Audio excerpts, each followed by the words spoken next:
संच मान्यतेच्या निकषांमुळे राज्यामध्ये शिक्षक अतिरिक्त होतील अशी भीती व्यक्त होत असतानाच सन्माननीय सदस्यांनी सभागृहामध्ये महत्त्वाचा असा प्रश्न उपस्थित केला. या प्रश्नाला सन्माननीय शालेय शिक्षण मंत्री महोदयांनी जे उत्तर दिलं तो प्रश्न आणि उत्तर आज आपण या व्हिडिओच्या माध्यमातून जाणून घेऊया. आत्मीय शिक्षक बंधू आणि भगिनींनो, नमस्कार. मी माझ्या शैक्षणिक यूट्यूब चॅनलमध्ये आपल्या सर्वांचं सहर्ष स्वागत करतो. आज आपण महाराष्ट्र विधान परिषद तिसरे अधिवेशन 2025 तारांकित प्रश्नोत्तरांच्या यादीतील शिक्षण विभागाशी संबंधित संच मान्यतेच्या अनुषंगाने एक महत्त्वाचा प्रश्न आणि त्या प्रश्नाचं उत्तर जाणून घेणार आहोत. शनिवार दिनांक 13 डिसेंबर 2025ला हा तारांकित प्रश्न उपस्थित करण्यात आला होता. अशाच प्रकारचे विविध शैक्षणिक शासन निर्णय जाणून घेण्यासाठी माझ्या या यूट्यूब चॅनलला लाईक करा, सबस्क्राईब करा आणि शेअर करा अशी नम्र विनंती मी आपल्याला या व्हिडिओच्या निमित्ताने करतो आहे. राज्यातील शाळांच्या संच मान्यतेबाबत दिनांक 15 मार्च 2024 रोजीचा शासन निर्णय रद्द करण्याबाबत श्री किरण सरनाईक, सन्माननीय शालेय शिक्षण मंत्री, पुढील गोष्टींचा खुलासा करतील काय?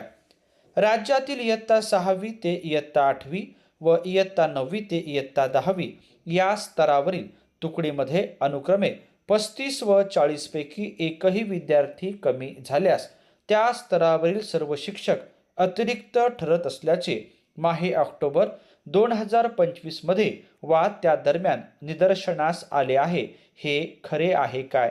याचं उत्तर आहे हे खरे नाही. त्यानंतरचा दुसरा आणि तिसरा प्रश्न जाणून घेऊया.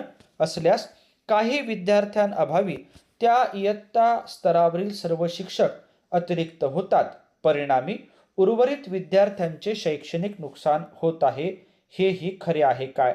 आणि तिसरा प्रश्न होता की असल्यास दिनांक 15 मार्च 2024 रोजी निर्गमित केलेल्या शासन निर्णयानुसार अनेक शाळांच्या संच मान्यता 0 पदांची दर्शविण्यात आली आहे, हेही खरे आहे काय? दुसऱ्या आणि तिसऱ्या प्रश्नाचं सन्माननीय शालेय शिक्षण मंत्री महोदयांनी काय उत्तर दिलं ते आपण या ठिकाणी जाणून घेऊया. 2 व 3 दिनांक 15/3/2024 रोजीच्या शासन निर्णयाच्या अनुषंगाने शासनपत्र दिनांक 26/3/2025 अन्वये माध्यमिक शाळेतील गट 6 ते 8 साठी असलेल्या निकष त्या गटातील 2 किंवा 3 इयत्तेसाठी वेगवेगळे विचारात न घेता संच मान्यता करताना त्या गटामध्ये 2 इयत्ता असल्यास व विद्यार्थी संख्या 20 ते 39 असल्यास एक पद, 3 इयत्ता असल्यास व विद्यार्थी संख्या 20 ते 49 असल्यास एक पद, 3 इयत्ता असल्यास व विद्यार्थी संख्या 40 ते 60 असल्यास 2 पदे मंजूर करण्याबाबत शिक्षण संचालक, माध्यमिक व उच्च माध्यमिक पुणे यांना सूचना देण्यात आलेल्या आहेत.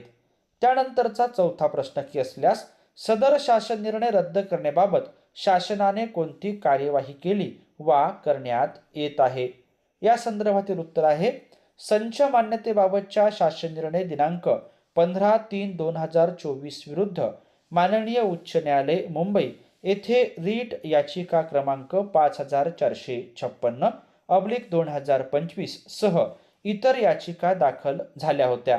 तथापि माननीय उच्च न्यायालयाने दिनांक 14/11/2025 रोजी दिलेल्या निर्णयान्वये सदर याचिका निकाली काढून शासन निर्णय दिनांक 15/3/2024 मधील तरतुदींना वैध ठरविले आहे. आणि त्यानंतरचा 5वा प्रश्न होता की नसल्यास विलंबाची कारणे काय आहेत? याचं उत्तर दिलेलं आहे प्रश्न उद्भवत नाही. संच मान्यतेच्या अनुषंगाने सन्माननीय सदस्यांनी महत्त्वाचे असे प्रश्न विचारलेले आहे. त्या प्रश्नाला सन्माननीय शालेय शिक्षण मंत्री महोदयांनी जे उत्तर दिलं ते आपण या व्हिडिओच्या माध्यमातून जाणून घेतलं. आपण हा संपूर्ण व्हिडिओ लक्षात घेतल्याबद्दल आपल्या सर्वांचेच मनापासून धन्यवाद.